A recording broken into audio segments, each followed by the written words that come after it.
Hi friends, ഇന്നത്തെ വീഡിയോയ്ക്കകത്ത് ഒരു നല്ലൊരു ഡെസേർട്ട് ഉണ്ട്.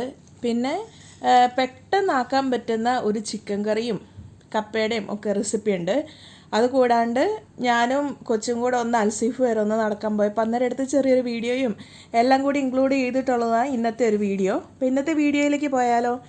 ആദ്യം തന്നെ ഞാനിത് മീൻകറി ആക്കുമായിരുന്നു. ആക്കിക്കൊണ്ടിരുന്നപ്പോൾ ഞാൻ ഓർത്ത് എന്നാൽ പിന്നെ വീഡിയോ എടുത്താലോ, കുറച്ച് ആയല്ലോ, ഇപ്പം ട്രാവൽ വ്ളോഗും അത് ഇതൊക്കെ ആയിട്ട് അങ്ങനത്തെ വീഡിയോ അല്ലായിരുന്നോ. അതുകൊണ്ട് ഞാൻ ജസ്റ്റ് ഇത് ചെയ്ത് തുടങ്ങിക്കഴിഞ്ഞിട്ടാണ് ഇപ്പം എടുക്കുന്നത്. ഇതിൻ്റെ അകത്ത് ശരിക്കും വെളിച്ചെണ്ണ ഒഴിച്ചിട്ട് കടുകും ഉലുവയും കൂടെ ഒന്ന് പൊട്ടി വന്നതും ഇഞ്ചി, വെളുത്തുള്ളി, സവോള, പച്ചമുളക്, തക്കാളി ഇതെല്ലാം കൂടെ ചോപ്പറിലിട്ട് ഒന്ന് വലിച്ചിട്ട് എണ്ണയ്ക്കകത്തിട്ട് മൂപ്പിക്കുക ചെയ്ത്. ഈ സമയം ആണെങ്കിൽ അടുക്കളയിൽ നിന്ന് ഓരോ സാധനങ്ങൾ എടുത്തുകൊണ്ട് നമ്മൾ പിശയാക്കുവാന്നും പറഞ്ഞുകൊണ്ട് ഇവിടെ നിന്ന് കളിയായിരുന്നു. പക്ഷേ ഇപ്പം ഇത്ര പാവമായിട്ട് തോന്നുന്നെങ്കിലും കുറച്ച് കഴിഞ്ഞ് നേരെ ഓപ്പോസിറ്റ് സ്വഭാവമായിരുന്നു. അപ്പോഴേക്കും നമ്മളുടെ ഉള്ളിയും തക്കാളിയും എല്ലാം നന്നായിട്ട് വഴണ്ടിട്ടുണ്ട്. ഇതിൻ്റെ അകത്ത് ഞാൻ മഞ്ഞൾപ്പൊടി മാത്രമേ ഇപ്പം ഇട്ടിട്ടുള്ളൂ. ഇനി ഇതിൻ്റെ അകത്തേക്ക് ചേർക്കാൻ പോകുന്നത്, ഞാൻ ആദ്യം കുറച്ച് വെള്ളം ചേർത്ത് ആ വെള്ളം ഒന്ന് തിളയ്ക്കാൻ വേണ്ടിയിട്ട് വെയിറ്റ് ചെയ്യണം. എന്തിനാന്ന് വെച്ചാൽ ഇപ്പം നമ്മൾ കുടംപുളി ഇട്ടിട്ട് ആ കുടംപുളിയുടെ ആ ഒരു പുളിരസം ഉണ്ടല്ലോ, അത് ഈ വെള്ളത്തിൻ്റെ അകത്തേക്ക് ഇറങ്ങാൻ വേണ്ടിയിട്ടാണ് ഞാനിപ്പോൾ ഒരു 2 പീസ് കുടംപുളിയാണ് ഇട്ടത്. എന്നിട്ട് ഇതിൻ്റെ അകത്ത് നന്നായിട്ട്, അതായത് ഒരു കുറച്ച് വെള്ളം വറ്റണം, അത്രയും നേരം ഇതൊന്ന് വഴട്ടുക.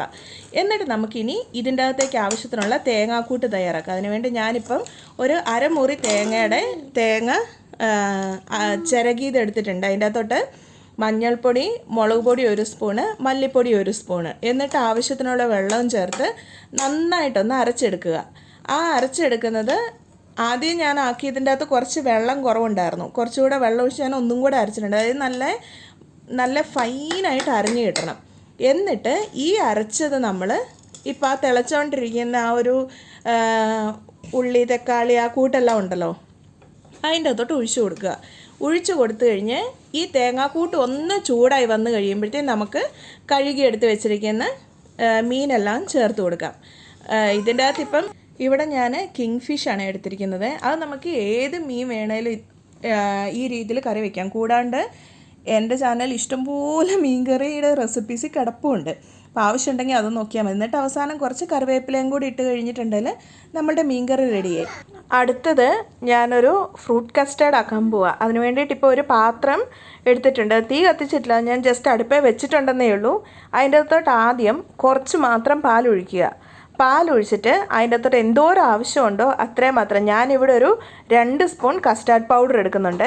ഞാനിവിടെ എടുത്തിരിക്കുന്ന കണക്ക് 1 ലിറ്റർ പാലിൻ്റെ കണക്കാണ് കേട്ടോ. 1 ലിറ്ററിനാണ് ഞാൻ 2 സ്പൂൺ എടുത്തിരിക്കുന്നത്. ഇനിയിപ്പം കസ്റ്റാർഡ് കുറച്ച് നല്ല പുഡിംഗ് പരുവത്തിലാണ് വേണ്ടതെങ്കിൽ ഇതിൽ നമ്മൾ എടുക്കുന്ന ആ പൗഡറിൻ്റെ അളവ് 2 സ്പൂൺ എന്നുള്ളൊരു 4 സ്പൂണേലും എടുക്കേണ്ടി വരും. എന്നിട്ട് ഇനിയിപ്പം ഇത് നന്നായിട്ട് കട്ടയില്ലാത്ത രീതിയിൽ ആ പാലിൻ്റെ അകത്ത് ഇളക്കി മിക്സ് ചെയ്യണം. മിക്സ് ചെയ്ത ശേഷം നമുക്ക് മധുരത്തിന് ആവശ്യത്തിനുള്ള കണ്ടൻസ്ഡ് മിൽക്ക് ചേർത്ത് കൊടുക്കാം. ഞാനിവിടെ ഒരു 1/2 ടിന്ന്, അതായത് ഒരു 200 ml കണ്ടൻസ്ഡ് മിൽക്ക് ചേർത്ത് കൊടുക്കുന്നുണ്ട്. അതിന് പകരമായിട്ട് പഞ്ചസാരയാണ് ചേർക്കേണ്ടതെങ്കിൽ പപ്പാതി ആണെങ്കിലും പകുതി പഞ്ചസാരയും പകുതി കണ്ടൻസ്ഡ് മിൽക്കും അങ്ങനെ വേണമെങ്കിലും ചേർത്ത് കൊടുക്കാം. ഇതെല്ലാം നന്നായിട്ട് മിക്സായി കട്ടകളില്ലാന്ന് ഉറപ്പ് വരുത്തിയ ശേഷം ബാലൻസ് ഉള്ള പാല് അതിൻ്റെ അകത്തോട്ട് ചേർത്ത് കൊടുക്കുക. ബാലൻസ് ഉള്ള പാലെന്ന് പറയുമ്പോൾ ഞാൻ നേരത്തെ 1 ലിറ്ററിൻ്റെ ഒരു കുറച്ച് എടുത്തിട്ടാണ് ഇതെല്ലാം മിക്സ് ചെയ്തത്. അതിൻ്റെ ബാക്കിയുള്ള പാലാണ് ഇപ്പോൾ ഒഴിച്ചു കൊടുക്കുന്നത്. എന്നിട്ട് ഇനി ഇതെല്ലാം കൂടെ നന്നായിട്ടൊന്ന് മിക്സ് ചെയ്ത് യോജിപ്പിച്ച ശേഷം മാത്രം തീ ഫ്ലെയിം ഓണാക്കി വെച്ച് ഇത് പതുക്കെ കുറുക്കിയെടുക്കണം. ഇപ്പം നോക്കിയാൽ കാണാം, ഇത് അത്യാവശ്യം നന്നായിട്ട് കുറുകിയിട്ടുണ്ട്. ഇനിയിപ്പം തണുത്തിട്ടുണ്ടെങ്കിൽ ഇത് കുറച്ചും കൂടെ കുറുകും. അതുകൊണ്ട് ഇത് അതേ പാത്രത്തിൽ വെച്ചില്ല, കാരണം ചിലപ്പോൾ അടുക്കി പിടിക്കാനൊക്കെ ചാൻസ് ഉണ്ട്. ആ പാത്രത്തിന് ചൂടുണ്ടല്ലോ, അതുകൊണ്ട് വേറൊരു പാത്രത്തിലേക്ക് മാറ്റിയിട്ട് ഇത് തണുക്കാൻ വേണ്ടിയിട്ട് വെക്കുക. അതായത് കൈ കൊണ്ട് പിടിച്ചാൽ അതിൻ്റെ ചൂട് പോയെന്ന് കാണുമ്പം ഇതെടുത്ത് നേരെ ഫ്രിഡ്ജിൽ വയ്ക്കണം. പിന്നെ ഞാൻ ജെല്ലിയാണ് ഉണ്ടാക്കാൻ വേണ്ടിയിട്ട് പോകുന്നത്. അതിന് വേണ്ടിയിട്ട് ഞാനിവിടെ സ്ട്രോബെറി ജെല്ലിയുടെ ഒരു പാക്കറ്റ് എടുത്തിട്ടുണ്ട്. ഇതിന് പകരമായിട്ട് നമുക്ക് ഇഷ്ടമുള്ള ഏത് ഫ്ലേവറിൻ്റെ വേണേലും എടുക്കാവേ. ഈ പാക്കറ്റിൽ എന്നതാണ് ഇൻസ്ട്രക്ഷൻ കൊടുത്തിരിക്കുന്നത്, അതേ രീതിയിൽ വേണം ചെയ്യാൻ വേണ്ടിയിട്ട്. അതിനുവേണ്ടി ഞാൻ ആദ്യം അതിൻ്റെ പൗഡർ നമ്മൾ എടുത്തിരിക്കുന്ന ഒരു പാത്രത്തിലേക്ക് ഇട്ട് കൊടുക്കുക. ആദ്യമേ തന്നെ 1 കപ്പ് ചൂടുവെള്ളം ഒഴിച്ച് ഇത് നന്നായിട്ട് മിക്സാക്കി അലിപ്പിച്ചെടുക്കണം. ഇത് കണ്ടിട്ടുണ്ടെങ്കിൽ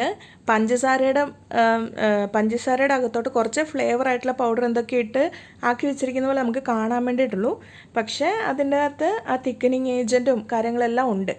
എന്നിട്ട് ഇത് നന്നായിട്ട് മിക്സായ ശേഷം നമ്മൾ ഇതിൻ്റെ അകത്തോട്ട് നല്ല തണുത്ത വെള്ളം കൂടി ഒഴിച്ചിട്ട് ആ വെള്ളം കൂടെ ഡിസോൾവ് ആക്കി എടുക്കണം. ഇതിൻ്റെ അകത്ത് ശരിക്കും തണുത്ത വെള്ളം കൂടി ഒഴിച്ച് കഴിയുമ്പോഴത്തേക്കും നമുക്ക് ഒട്ടും തന്നെ ചൂടുണ്ടാവത്തില്ല ഈ ഒരു മിശ്രിതത്തിന്.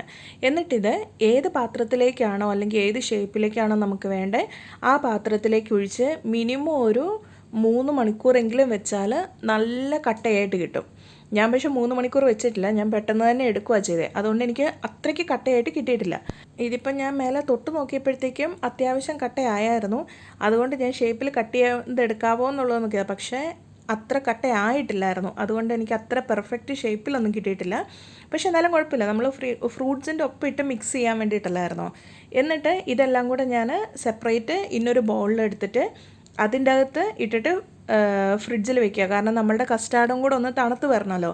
അതിന് വേണ്ടിയിട്ടെല്ലാം അതായത് റെഡിയാക്കി നമുക്ക് ഫ്രിഡ്ജിൽ വെച്ചിട്ടുണ്ട്. പിന്നെ ഡയറക്റ്റ് എടുത്ത് മിക്സ് ചെയ്താൽ മാത്രം മതി. ഇനിയിപ്പം ഒരു പാത്രം എടുത്തിട്ട് അതിൻ്റെ അകത്തോട്ട് ആദ്യം ഞാൻ എൻ്റെ കയ്യിൽ ഉണ്ടായിരുന്ന ഫ്രൂട്ട്സൊക്കെ ആയിട്ട് എടുത്തേ. നമുക്ക് എന്ത് ഫ്രൂട്ട്സ് വേണേലും എടുക്കാവേ. ഞാൻ ഉണ്ടായിരുന്നത് ഗ്രേപ്സും പൊമഗ്രാനൈറ്റും ആപ്പിളും കൂടെ കട്ട് ചെയ്ത് അതിൻ്റെ അകത്തോട്ട് നമ്മൾ നേരത്തെ റെഡിയാക്കി വെച്ചിരിക്കുന്ന ജെല്ലിയും കൂടി ഇട്ടു.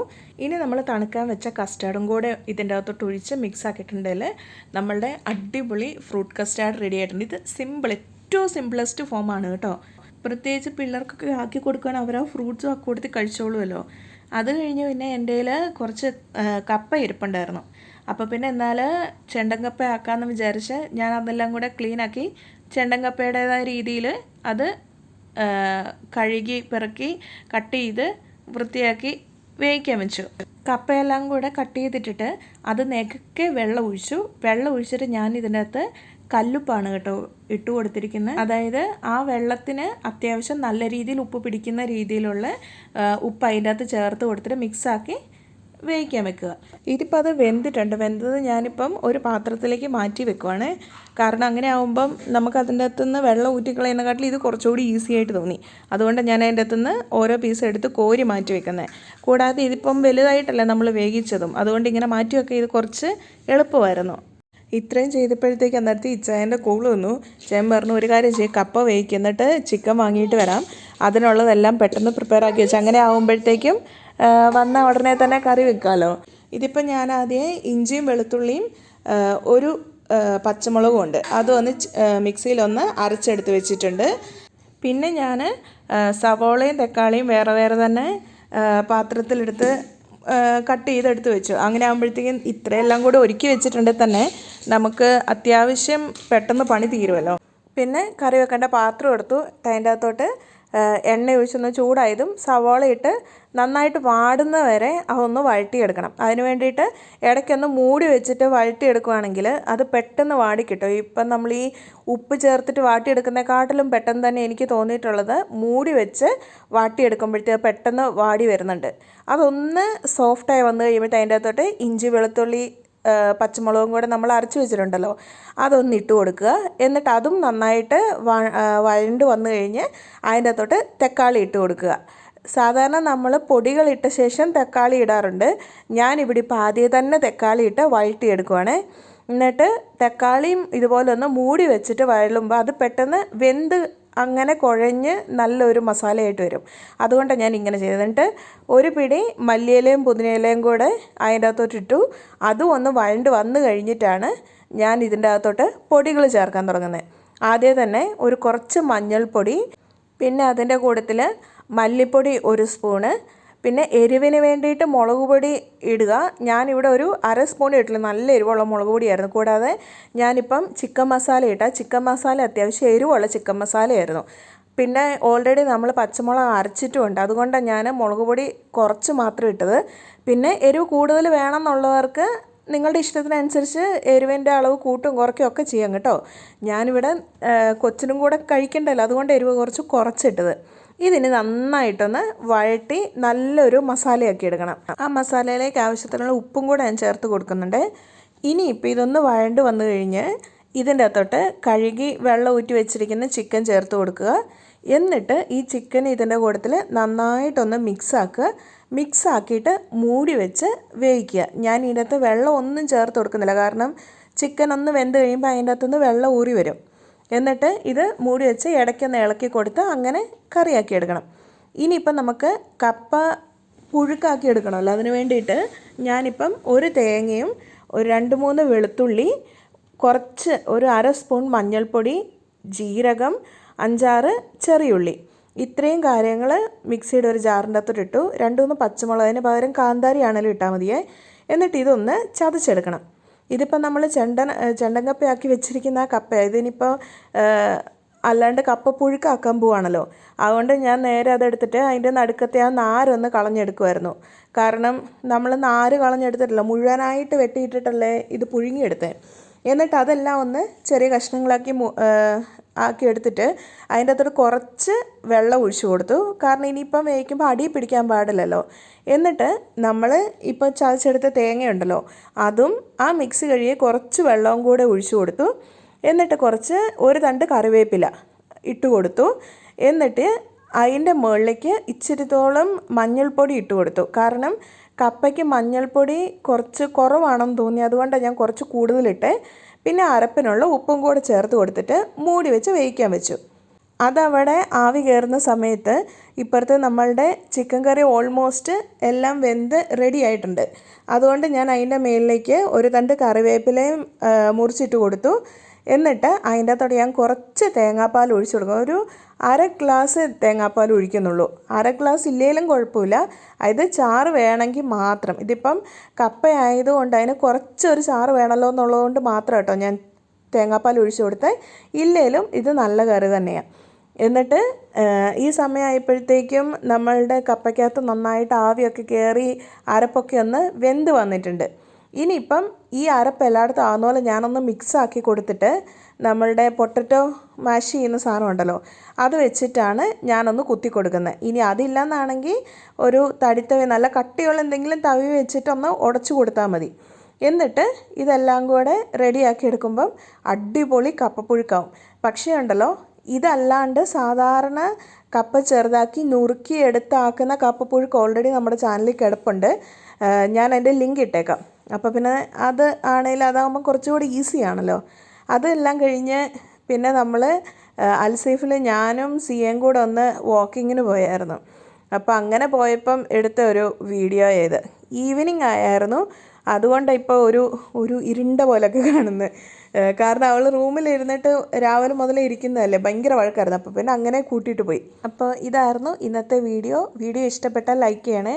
സബ്സ്ക്രൈബ് ചെയ്യാതെ ആരെങ്കിലും കാണുന്നുണ്ടെങ്കിൽ ചാനൽ സബ്സ്ക്രൈബ് ചെയ്യണേ. Thank you for watching.